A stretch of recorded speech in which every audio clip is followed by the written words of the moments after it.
तो ये पैसे ऐसे ही निकलेंगे जो इस्लाम का निज़ाम है। नवाज शरीफ को दोबारा भट्टी जो है ना, वो एक भट्टी बनाकर, भाई लोहा तुम्हारा दादा यहाँ पिघलाता था, एक भट्टी लगा कर दो, बैठो यहाँ लोहा पिघलाओ, तो उसको दूसरे दिन सारे पैसे दे देगा वापस, कहेगा ठीक है मेरा दादा तो यही खर्च करता था।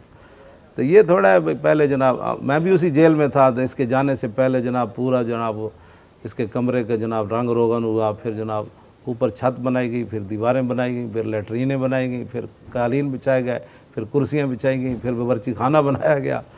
तो वो उसको क्या तकलीफ़ है, ऐसी जेल में रहने की क्या तकलीफ़ है उसको। जिस जेल में हमें रखा ना, उस कमरे में 2 दिन इनको रखे तो तीसरे दिन ये सारे पैसे दे देंगे। जिस जेल में हमें रखा ना, उस कमरे में 2 दिन इनको रखे तो तीसरे दिन ये सारे पैसे दे देंगे।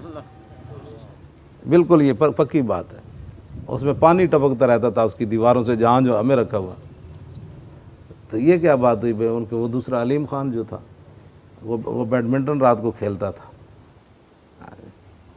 और कौन उसके साथ बैडमिंटन खेलता था, उनका राज ही रहने दें बेचारों को। ऐसे उसके साथ बैडमिंटन खेलते थे, वो सारी रात घूमता रहता था, उसके दरवाजे ताला नहीं लगा, उसके बेटे बाहर से मोबाइल लेकर अंदर आते थे बड़े गेट से, उनको रोकने वाला कोई नहीं था।